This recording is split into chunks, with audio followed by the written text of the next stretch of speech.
మీరు బళ్ళారిలో పుట్టారని చెప్పారు. మీరు పెరిగింది ఎక్కడ? మళ్ళీ చెన్నైలో ఎలా సెటిల్ అయ్యారు? చెన్నై లేదు. నేను పుట్టింది బళ్ళారి. అప్పుడు మా నాన్నగారు ఇంజనీర్ అని చెప్పాను కదా, పీడబ్ల్యూడి పబ్లిక్ వర్క్స్ డిపార్ట్మెంట్లో ఇంజనీర్గా. నాకు ఊహ తెలిసేటప్పటికి నాగార్జున సాగర్ ప్రాజెక్ట్ స్టార్ట్ అయింది అప్పుడు. సో నాగార్జున సాగర్ ప్రాజెక్టు స్టార్టింగ్లో యాక్చువల్గా మా ఊరు మాచర్ల, ఇది పల్నాడు అంటారు. మా తాతగారు ఊరు మాచర్ల, నాన్న ఊరు. ఆ పల్నాడోళ్ళకి చాలా రోషం ఉంటుంది. ఆ రోషం ఇప్పుడు దేవుని కోసం వాడడానికి సహాయం చేస్తుంది మాకు. No under. సో నరాల శెట్టి మా ఇంటి పేరు. ఆ యొక్క మాచర్లలో మా తాతగారు ఇల్లులు ఉండేవి. ఆయన హెడ్ మాస్టర్గా పనిచేశారు. మా నాన్నమ్మ కూడా టీచరు. మా నాన్నగారు నాగార్జున సాగర్ ప్రాజెక్టు స్టార్టింగ్లో మెయిన్ ఇంజనీర్ అనమాట. ఆయన అప్పటికి ఎగ్జిక్యూటివ్ ఇంజనీర్గా ఆయన పనిచేస్తున్న మూలన ఆ ప్రాజెక్టు బాంబులు పెట్టి పేల్చేవాళ్ళు. అది తవ్వటం కాదు కదా, రాతి నేల అది. సో అది కన్స్ట్రక్ట్ చేసుకుంటూ వెళ్తున్నప్పుడు సంవత్సరం 2 సంవత్సరాలు ఒక్కొక్క ఊరిలో ఉంటూ మమ్మల్ని అన్ని స్థలాల్లో తిప్పారు. అది మాచర్ల, నగరికెళ్ళు, రెంటచింతల, నరసరావుపేట, కారంపూడి, ఒక ఊరు కాదు వినుకొండ, ఇన్ని ఊర్లో తిరిగి పెరిగాను నేను. ఇవాళ ఎవరు ఆ ఊర్లో నుంచి వచ్చినా నేను చెప్తాను, చిన్నప్పుడు మీ ఊర్లో నేను 6వ క్లాస్ చదువుకున్నా, 5వ క్లాస్ చదువుకున్నా, 3వ క్లాస్ చదువుకున్నానని. నాకే అర్థం కాలేదు. దేవుడు అప్పుడే నన్ను అన్ని ఊర్లు తిప్పాడు చిన్నపిల్లోడుగానే. కాబట్టి తర్వాత కాకినాడలో మా నాన్నగారు సెటిల్ అయ్యారు, రిటైర్ అయ్యి. అక్కడ ఇల్లు కట్టుకున్నాక అక్కడ ఉన్నాము. అక్కడ ఉన్నప్పుడు నేను రక్షించబడ్డాను. చెన్నై వచ్చిన తర్వాత. సో మీరేం చదువుకున్నారు, ఏం అవుదాం అనుకున్నారు, మీ అంబిషన్ ఏముండింది మీ యవ్వన కాలంలో లేకపోతే చిన్నప్పుడు? నేనేం చదువుకున్నా, కాకినాడ మెకలాన్ హై స్కూల్లో ఎస్ఎస్ఎల్సి చదివాను. కాకినాడలో పిఆర్ కాలేజీలో పియూసీ ఉండేది ఆ రోజుల్లో, ప్రీ యూనివర్సిటీ కోర్స్ అని. ప్రీ యూనివర్సిటీ కోర్సులో బైపీసీ తీసుకొని డాక్టర్ అవుదామని, మెడికల్ కాలేజీలో జాయిన్ చేద్దామని మా నాన్నగారు నన్ను చదివించారు. పియూసీ ముగించాను. Medical college, Rangaraya medical college కాకినాడలో జాయిన్ అవ్వాల్సింది. ఆల్రెడీ ఆయన ఆ రోజుల్లో 10,000 డొనేషన్ అనమాట. ఆ చర్చిలో ఆ కాలేజీలో చేరాలంటే అది చాలా పెద్ద అమౌంట్ ఆ రోజుల్లో. సో 10,000 మా నాన్నగారు సిద్ధం చేసి పెట్టారు డొనేషను. తర్వాత మా సిస్టర్ ఒక ఆమె, మెడికల్ చదివిన ఆమె, బుక్స్ అన్నీ ఉన్నాయి, అన్నీ రెడీ చేసి పెట్టారు. I was about to join at the medical college. ఆ టైంలో ప్రభు నన్ను, మా నాన్నగారిని దర్శించారు. తర్వాత ఆయన రక్షించబడ్డ 3 నెలల్లో నేను రక్షించబడ్డాను. 1970. ఒక డైలాగ్ చెప్పేవారు డాడీ. Ambition ఏమవుదాం అనుకున్నారు, పెద్ద అయిన తర్వాత ఏమవుదాం అనుకున్నారు? నేనా, మా నాన్న డాక్టర్ అవ్వాలన్నాడు, నేను యాక్టర్ అవ్వాలనుకున్నా. దేవుడు మిమ్మల్ని ఆ ఫొటోస్ ఎప్పుడు తీసింది? నూతన నటీనటులు కావాలని పేపర్లో వేశారు. రోజు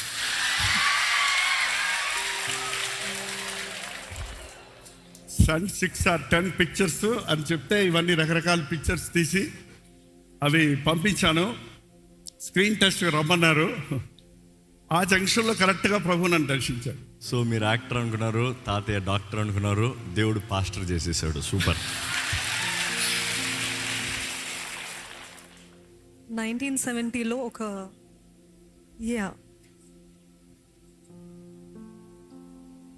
సో క్రీస్తుని నేను అడుగుతాను. I'll go forward. క్రీస్తుని ఎలాగ తెలుసుకున్నారు మీరు?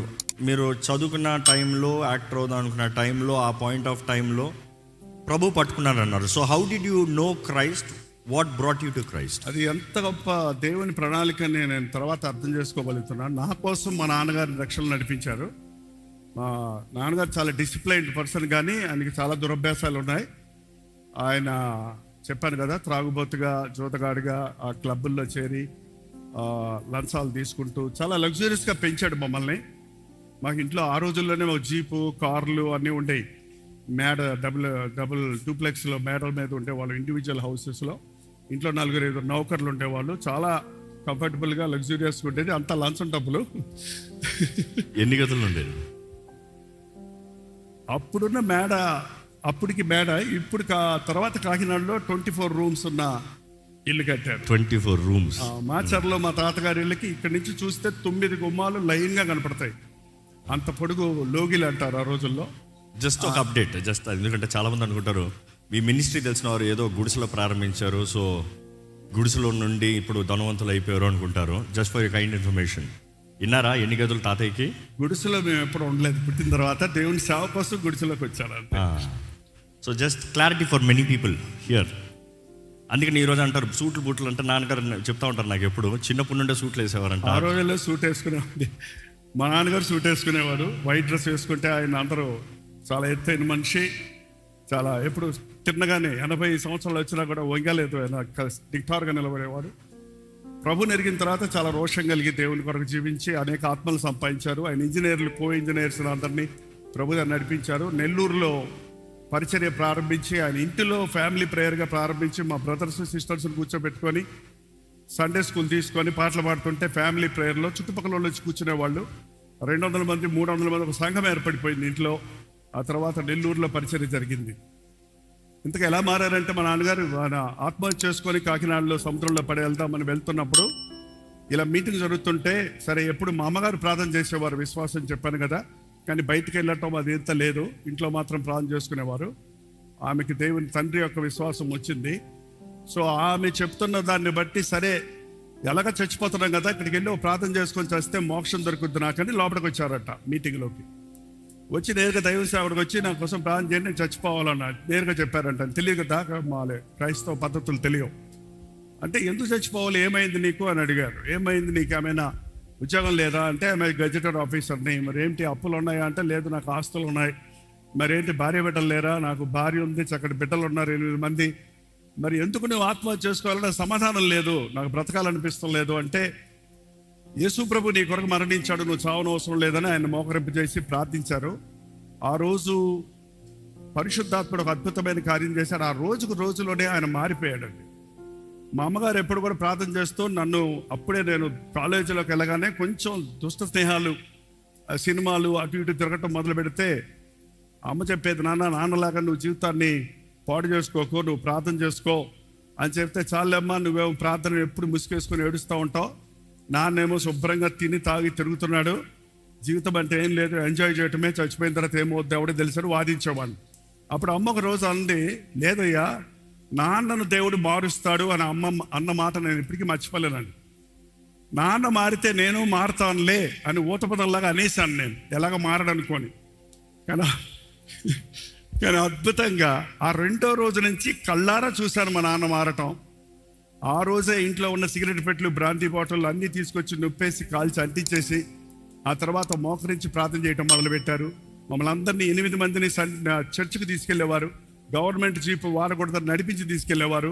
చాలా మనస్సాక్షి ప్రకారం ఆ లంచాలన్నీ తిరిగి ఇచ్చేసి వాళ్ళ దగ్గర క్షమాపణలు అడిగి వాళ్ళందరి ముందు సాక్షిగా నిలబడి లోతైన రక్షణ అనుభవాన్ని పొందారు ఆయన.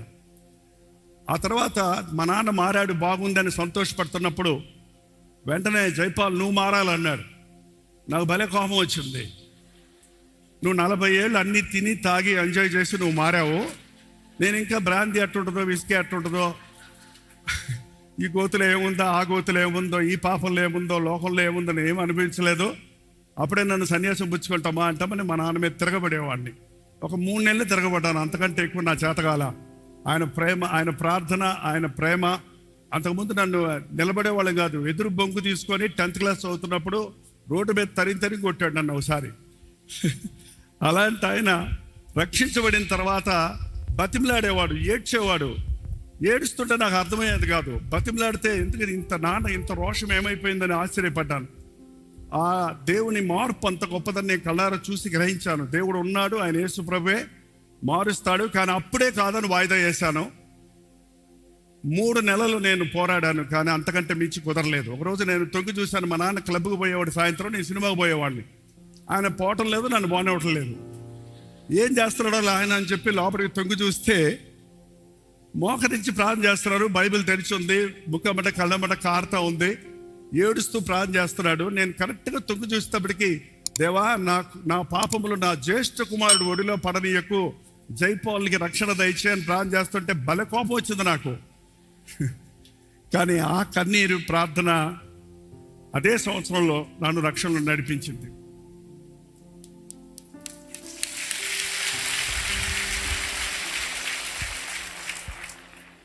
నైన్టీన్ 1970 ఇయర్లో మీ జీవితంలో ఒక లైఫ్ టర్నింగ్ పాయింట్ అయింది. ఆ ఇన్సిడెంట్ గురించి చెప్తారా డాడీ?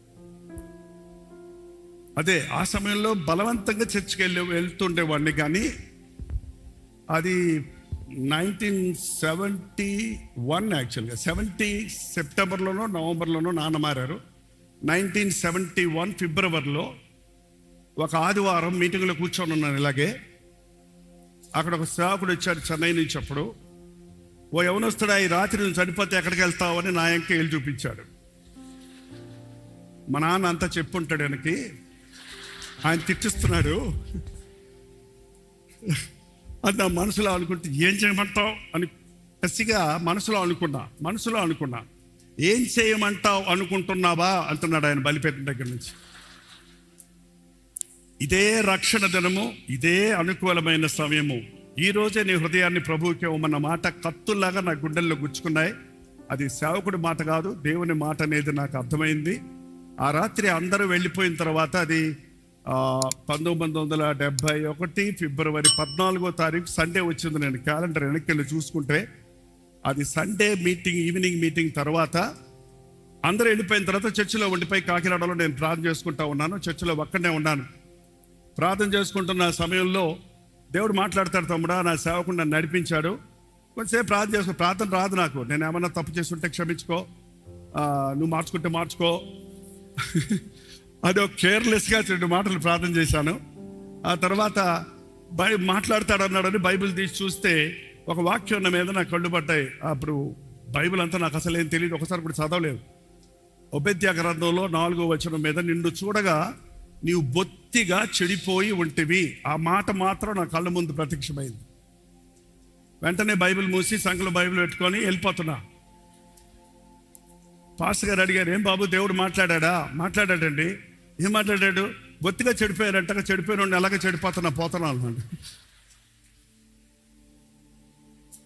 బుద్ధి లేనుడా అని ఒక కఠినమైన మాట అన్నాడు ఆయన. నువ్వు డాక్టర్ దగ్గరికి వెళ్ళావు, నీకు క్యాన్సర్ అన్నాడు. క్యాన్సర్ అండి, వస్తానని వెళ్ళిపోతావా? క్యాన్సరా, ఏం చేయాలని అడుగుతావు కదా. దేవుడు నువ్వు చెడిపోయావని అడిగాడు. ప్రభా చెడిపోయాను, నన్ను క్షమించని ప్రార్థన చేసుకో పొమ్మంటే, నిద్ర వస్తుంది రేపు చేసుకుంటాను అన్నాను. కుదరదు, ఇదే అనుకూలమైన సమయం ప్రభు చెప్పాడు కదా, నడిచి చేసుకో, కళ్ళు తెరుచుకొని చేసుకో, చర్చిలో ఎవరు లేరు, అక్కడనే చేసుకుంటున్నా.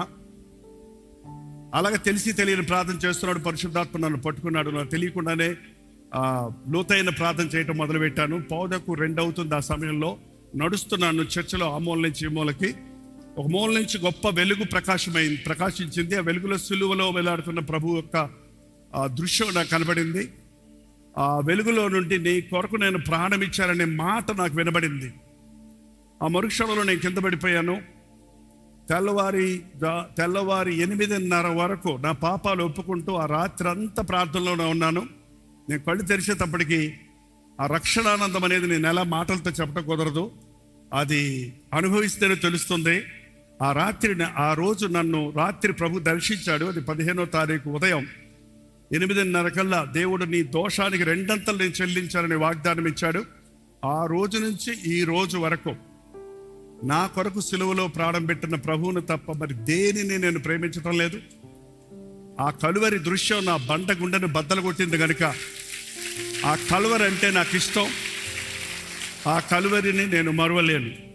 ఆయన ముఖం చూసారా ఎలాగుందని కొంతమంది అడుగుతారు. 1,000,000 సూర్యులు వెలుగు కలిగిన ఆయన ముఖం, వెలుగును చూస్తే ఆ వెలుగులో ఆయన ముఖ వర్చస్సు కనపడదు, కానీ ఆ యొక్క సిలువ దృశ్యం నేను కళ్ళారు చూశాను.